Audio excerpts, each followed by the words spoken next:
زندگی آیات کے ساتھ سورہ شورا آیت نمبر 20۔ بسم اللہ الرحمن الرحیم۔ من کان یرید حرث الآخرۃ نزد لہ فی حرثہ ومن کان یرید حرث الدنیا نؤتہ منہا وما لہ فی الآخرہ من نصیب۔ جو شخص آخرت کی کھیتی چاہتا ہے ہم اس کی کھیتی میں اضافہ کر دیتے ہیں، اور جو دنیا کی کھیتی چاہتا ہے ہم اسے اس میں سے کچھ دے دیتے ہیں، مگر آخرت میں اس کے لیے کوئی حصہ نہیں ہوگا۔ اس سے جو پہلی والی آیات ہیں اس میں قیامت کے منکرین کا ذکر تھا، جو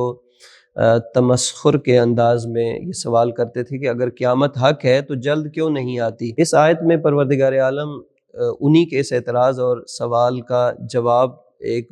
نہایت ہی لطیف حقیقت کی طرف متوجہ کر کے بیان فرماتا ہے۔ اللہ تعالیٰ اپنے بندوں کے ساتھ چونکہ صاحب لطف و کرم ہے، اگر وہ فوراً عذاب نازل نہیں کرتا تو یہ اس رب کی کمزوری نہیں ہے بلکہ اس کی طرف سے ایک رحمت ہے، یعنی وہ رب مہلت دینا چاہتا ہے، اور یہ مہلت بھی لطف الہی ہے۔ کیا مہلت دینا چاہتا ہے؟ تاکہ یہ انسان اس کی طرف واپس پلٹ آئے اور یہ بیدار ہو جائے، یہ اپنے لیے اصلاح کا ایک اور موقع حاصل کر لے۔ لہٰذا خدا بہانوں سے اس کی اصلاح کے مواقع فراہم کرتا ہے۔ اس آیت سے ہمیں جو پیغام ملتا ہے وہ یہ کہ انسانی زندگی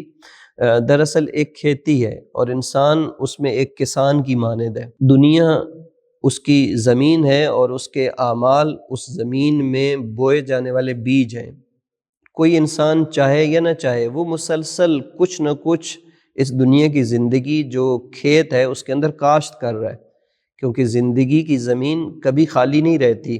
انسان کی ہر سوچ، اس کی نیت، اس کا ارادہ اور اس کا ہر عمل گویا اس زمین کے اندر ایک بیج کی مانند ہے جو مستقبل کی فصل بننے جا رہا ہوتا ہے۔ پھر یہ کہ یہ انسان مسلسل چونکہ کچھ نہ کچھ کاشت کر رہا ہے، تو پھر یہاں پہ سوال یہ نہیں ہے کہ یہ کتنا مصروف ہے، یہ کتنا مشغول ہے، یہ تو بہت کچھ بوئے جا رہا ہے، یہ تو یہ بھی کام کر رہا ہے، یہ تو یہ بھی کام کر رہا ہے۔ تو یہاں پر پھر قرآن مجید اس کو متوجہ کرتا ہے کہ یہ سب کچھ جو کچھ بوئے جا رہے ہو، یہ جو تمہاری نیت ہے، تمہارا ارادہ ہے، تمہارا عمل ہے، یہ سب کس کے لیے ہے؟ آیا یہ جو زراعت کر رہے ہو، یہ زراعت تمہارے لیے جو ہے یہ آخرت کی کھیتی ہے یا یہ صرف دنیا کی کھیتی ہے؟ پھر بیان فرماتا ہے کہ پہلی زراعت آخرت کی کھیتی ہے۔ من کان یرید حرث الآخرہ، یعنی وہ انسان جو اپنی زندگی، اپنی محنت، اپنی صلاحیت اور اپنی کامیابیوں کو اللہ کی رضا اور ابدی کامیابیوں کے لیے استعمال کرتا ہے،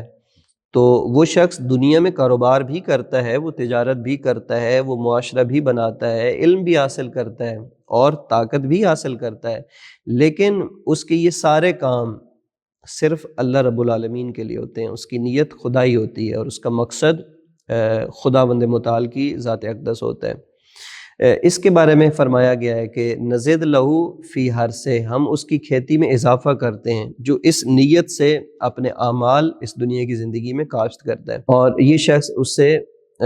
استفادہ کرے گا، اس سے فائدہ اٹھائے گا۔ اس آیت سے جو ایک اور مطلب بھی سامنے آتا ہے وہ یہ کہ الہی نظام میں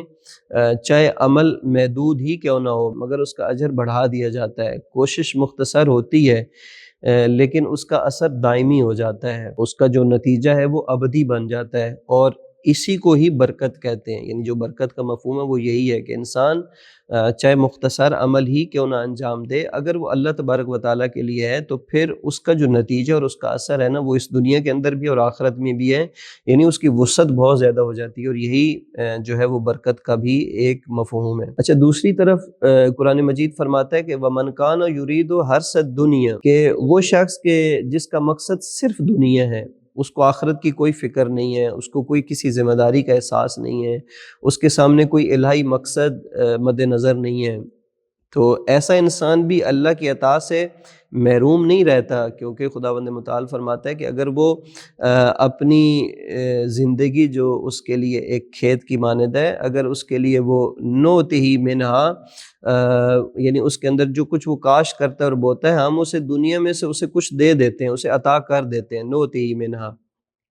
لیکن انجام کیا ہوتا ہے؟ انجام یہ ہوتا ہے کہ وَمَا لَهُ فِي الْآخِرَةِ مِن نَصِيبٍ، کہ آخرت میں اس کا کوئی حصہ پھر باقی نہیں رہتا، کیونکہ اس نے وہاں کے لیے کچھ بویا ہی نہیں ہوتا، وہاں کے لیے اس نے کچھ بھیجا ہی نہیں ہوتا، تو اس آیت سے جو حقیقت ہمارے سامنے واضح ہوتی ہے کہ اسلام اس دنیا کی نفی نہیں کرتا، اس دنیا کی آباد کاری کی نفی نہیں کرتا، بلکہ اس دنیا کے استعمال کا ایک معیار بیان کرتا ہے کہ وہ دنیا اللہ کے نزدیک اور قرآن کے نزدیک پسندیدہ ہے جو آخرت تک پہنچنے کا وسیلہ بنے، جو عدل قائم کرنے کا وسیلہ بنے، انسانیت کی خدمت کا وسیلہ بنے اور خدا کی رضا کا ذریعہ بنے۔ لیکن وہ دنیا مذموم بن جاتی ہے اور قرآن اور خدا کی نگاہ میں اس کی مذمت ہے۔ امیر المومنین علی ابن ابی طالب علیہ الصلوۃ والسلام کی تعلیمات اور محمد و آل محمد کی تعلیمات میں وہ دنیا مذموم بیان کی گئی ہے کہ جو خود مقصد بن جائے، جو خود ہدف بن جائے، جو انسان کا وہی ہم و غم بن جائے اور انسان اپنے اصولوں کو، اپنے ایمان کو اور حق کو صرف دنیاوی فائدے کے لیے ہر وقت قربان کرتا رہے۔ امیر المومنین علی ابن ابی طالب علیہ الصلوۃ والسلام نے فرمایا کہ المال والبنون حرث الدنیا والعمل الصالح حرث الآخرہ، یہ جو مال ہے اور اولاد ہے یہ دنیا کی کھیتی ہیں اور عمل صالح آخرت کی کھیتی ہے۔ اور بعض بندوں کے لیے اللہ تعالیٰ نے دونوں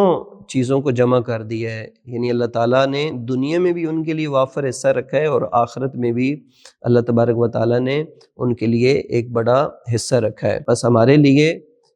جو اس آیت کے اندر پیغام ہے وہ یہی ہے کہ ہر انسان ایک کسان ہے اور جو ہر دن بیج بو رہا ہے اور وقت گزرنے کے بعد وہی کاٹے گا جو آج وہ بو رہا ہے۔ اگر نیت آخرت ہو تو دنیا بھی سنور جائے گی، اور اگر مقصد صرف دنیا ہو تو اس دنیا کے اندر تو اسے کچھ ملے گا لیکن آخرت میں اس کے ہاتھ خالی رہ جائیں گے۔ لہٰذا آئیے کوشش کیجئے کہ ہم اپنی اس دنیا کی زندگی میں اپنی اس دنیا کو اس طرح سے آباد کریں کہ اس دنیا کی آباد کاری کا مقصد اللہ تبارک و تعالیٰ کی رضا اور خوشنودی اور اس کے اطاعت کے دائرے کے اندر رہتے ہوئے ہم اپنی زندگی کو بارونق بنائیں۔ والسلام علیکم ورحمۃ اللہ وبرکاتہ۔